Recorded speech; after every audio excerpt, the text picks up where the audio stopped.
Gift niya sa sarili niya. Sana all. Sana all. Ang liit. Ang laki kasi nung ano, ang tataba ng daliri ni ate.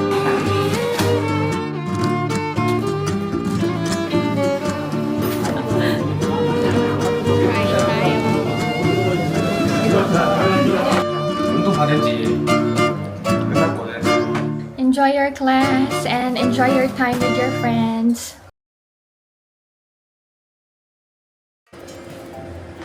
Hi! Bonding nilang magkapatid. My husband is bagong gupit. 아궁구삐? Yes. New haircut. 멋있는데? Annyeong! Hi everyone! Welcome back to my channel. And this is Pinay Mom in South Korea! Lakas ng energy, ano?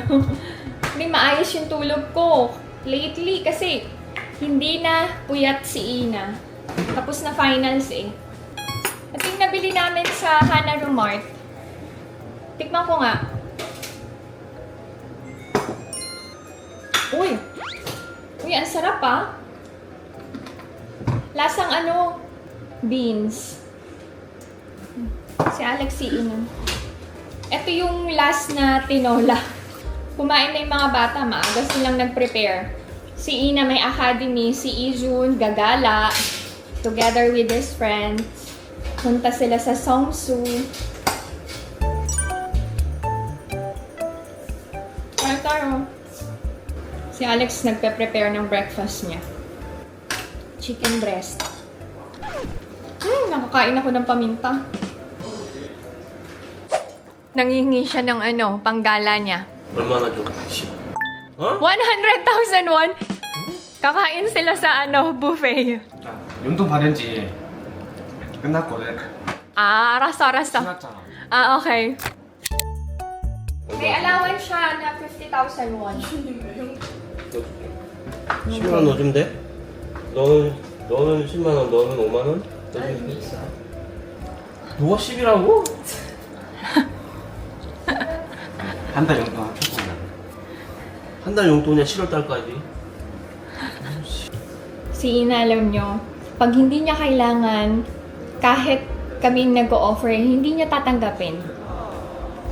Hindi siya nagtitake advantage. Ganun siyang bata. Napakabait, sa totoo lang. Si Ijun, tanggap yan ng tanggap. And then si Ina, 이거로 보내는데? she knows how to budget. 카드 번호 뭐냐? Hindi siya basta-basta gastos ng gastos kahit marami siyang pera. Iniipon niya kasi yung mga binibigay ng lolo't lola niya. Pero, merong percentage na sinisave ko para sa kanila. Doon sa mga cash gifts nila ha. Bata pa lang sila ganun na ginagawa ko. Gagamitin nila yun pag nag-college sila kasi magastos talagang mag-college sa Korea. Ganda ng panahon today to netizens. I'm sure clear na clear ang sky. Alam nyo ako talagang gandang-ganda sa clear sky sa atin sa Philippines and yung sunset. Wow! Sobrang ganda.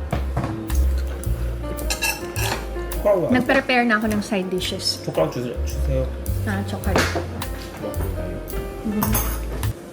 이거 껍데기 까서 해야 되는 거 아니야? 아니야. 내가 얼마나 씻었는지 알아? 진짜 깨끗하게 다 clear한 거야. 맛이 없어? 맛있어? Dapat daw binalatan ko yung patatas. Sabi ko originally hindi yan binabalatan. Masarap hindi masarap. Okay. 이나는 밥 먹었어? 먹었어? 먹었지용. 먹었지용. Okay. Bumili si Alex nitong mini fan for Ina. Pero hindi niya ginagamit. Ganda pa naman ito. Padala ko ng tubig. Uhawin si Ijun eh. Sabi ng apa niya, magdala ng bag na. Okay na. Oh, take care. Enjoy your day, ate. Bye! Mga kasama ni Ijun yung classmates niya. Hindi sumama si Songyun yung kambal. Hindi trip ni Songyun yung pasyal-pasyal sa Seoul. Sarap. Baby! Nea! Ne? 감사합니다.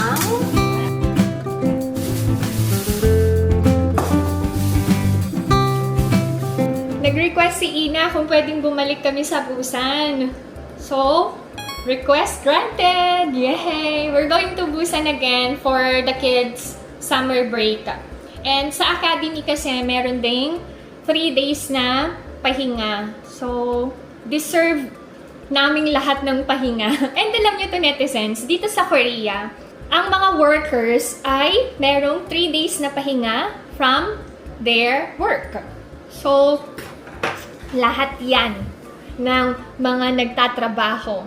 Bayad ba yun? Yes, bayad yon.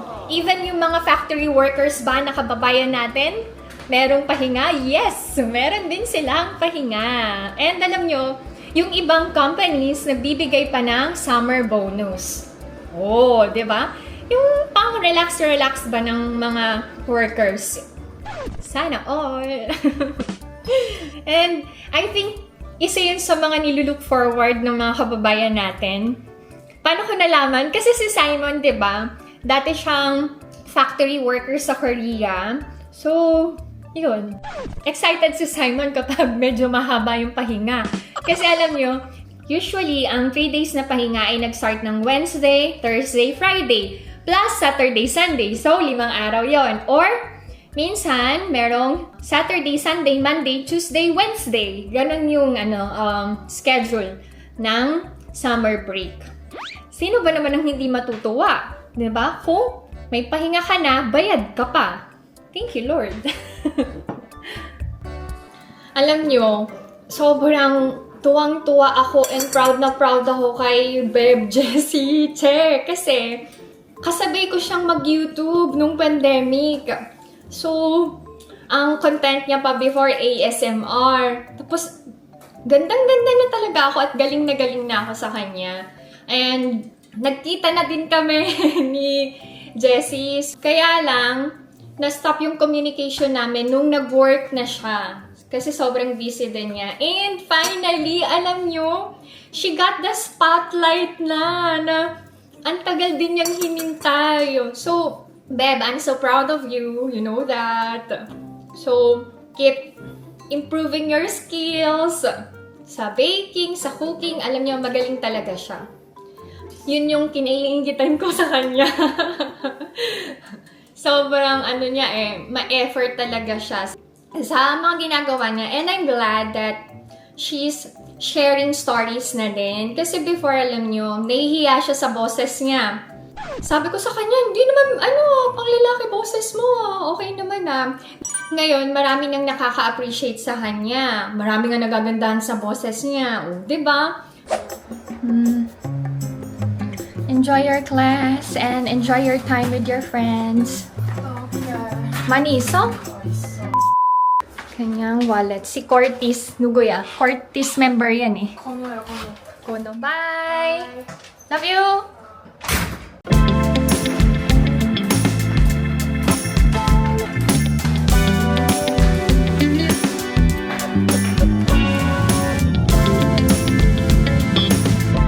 Pupunta kami ng Goodwill. Hi, my love! Bagong gupit! So handsome naman! Mag-check tayo ng pwedeng mabili sa Goodwill. Ay! Thanks to Ate Deng, meron akong Trader Joe's bag. Ganda ng color.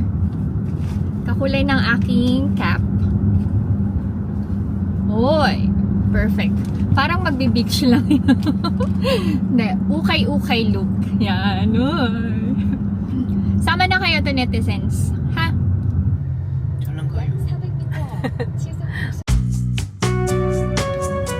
Hindi masyadong clear ang sky. Akala ko pa naman color blue na ang langit. Sana madaming sale.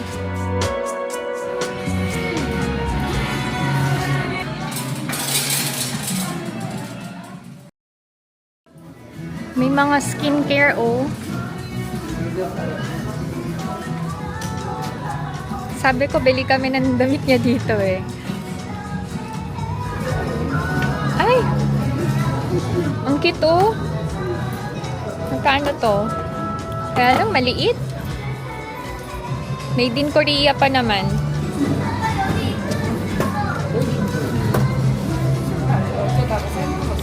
Ito, oh. Bago lang, 5,000 won. As in, bagong-bago to netizen. Malaki naman. Ito rin ang cook. 5,000 won lang.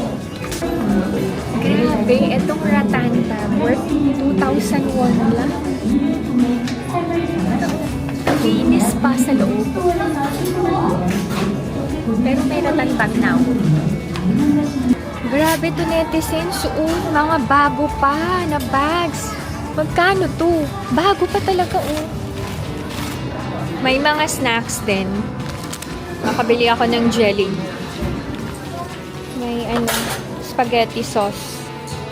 This one is 2,000 won lang. Nakabili din ako ng tuna and spam. May bucket hat. White. 2,000 won lang.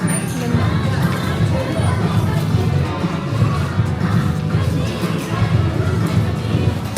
May teacup and saucers. 2 sets to, worth 5,000 won lang. 6 pieces na to, worth 3,000 won lang. Mura na, pero maliit. Ang ganda din ng flower vase, 2,000 won lang. Check natin kung ano to. 35,000 won. Ay, yung traditional teapot. Yan, ito yung napapanood nyo sa K-drama. Bumili din kami ng drink ni Ina. Tapos, jelly. Wait! Magandang brand to. Stand Oil. Bago pa to netizens. Magkano kaya to? Bilin ko to for Ellie or Kaya.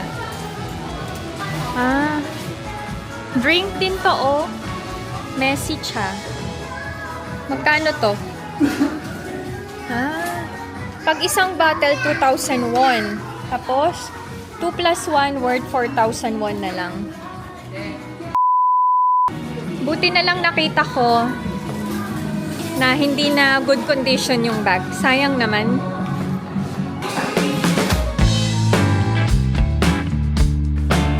I only paid 26,300. Kakain kami ng samgyetang.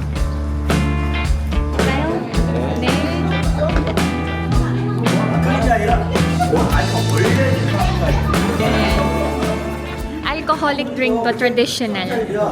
Ginseng drink.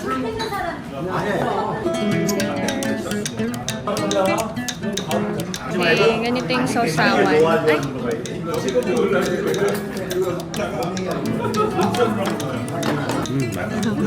Puwet ng manok yan. Kain tayo. Gustong-gusto ni Alex yung puwet ng manok.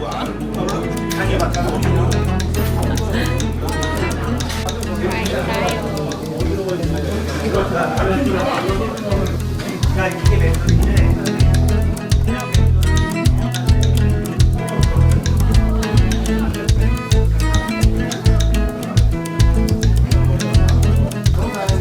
Kailangan to lagyan ng asin.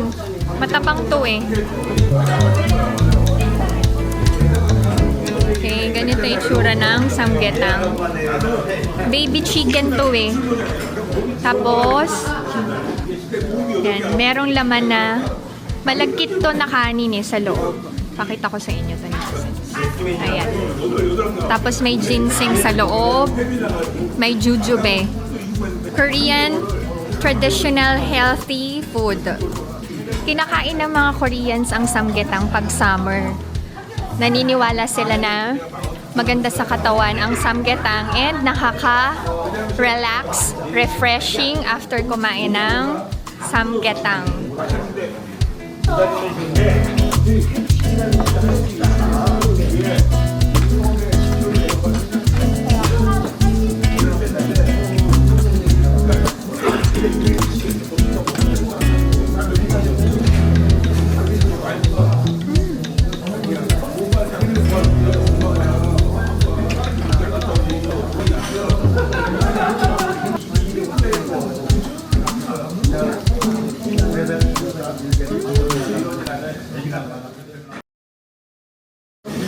Ang lambot ng manok. Parang chicken arroz caldo to, pero buo ang manok.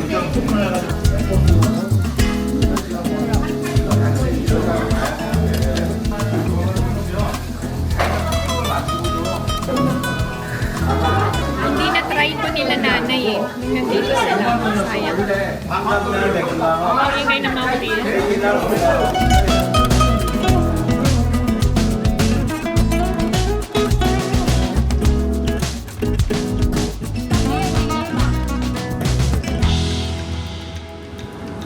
Ang lunch, sobrang sarap to, netizens. Pupunta kami ngayon kay Gold Ajashi again kasi merong gustong bilhin si Alex na ring. So, yun. Gift niya sa sarili niya. Sana all. Sana all. Hello! Palengke date. Actually, ang pinupuntahan talaga namin sa palengke, si Gold Ajashi. Alam nyo, ang bait-bait niya at saka, pag nagbenta ka ng gold, mataas yung presyo niya sa binibenta. And then, kapag bumili ka ng gold, mababa yung presyong niya, binibigay niya. Sa totoo lang. Paano ko nalaman? Nag-compare kasi ako ng iba't ibang gold stores. Si Ajashi ang pinaka-the best.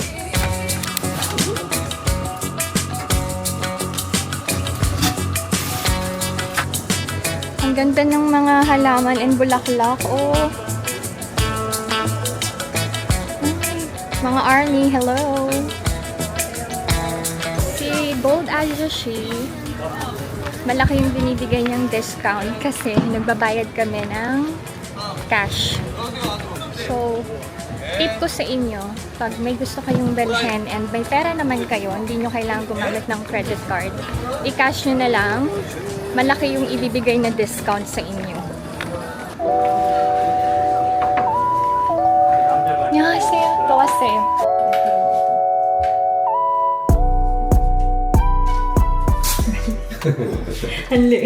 Ang laki kasi nung ang tataba ng daliri ni Alex. Ipapaayos ko din yung ring ko. Natanggal yung diamond.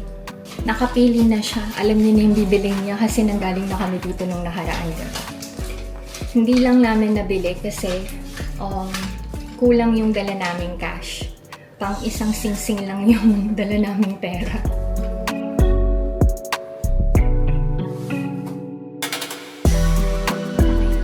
Parang ganito yung shop ni Omoni before. Pero ang brand is Try.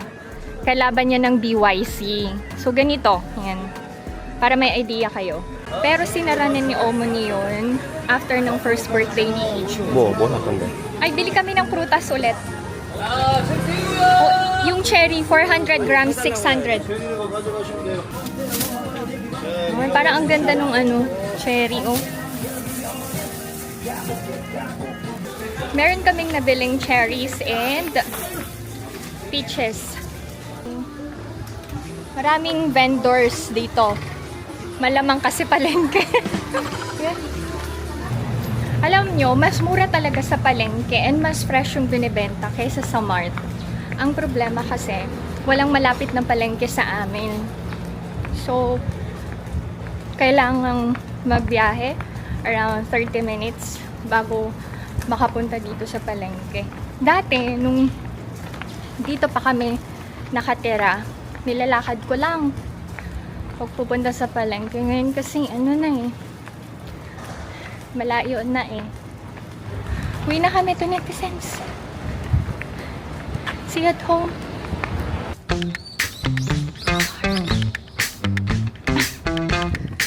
Favorite niya yung shorts na yan.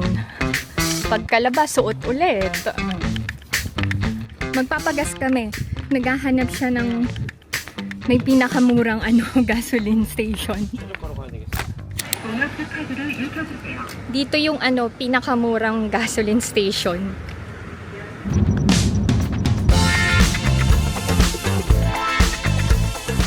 We are already home.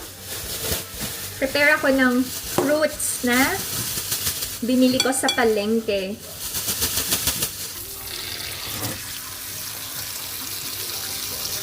Tingnan niyo yung cherries. Oh, ang sarap-sarap.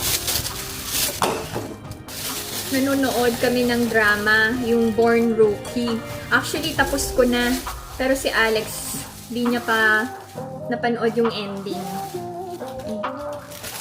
Napanood nyo ba yung Born Rookie? Kung hindi pa, panoorin nyo. Sobrang ganda rin.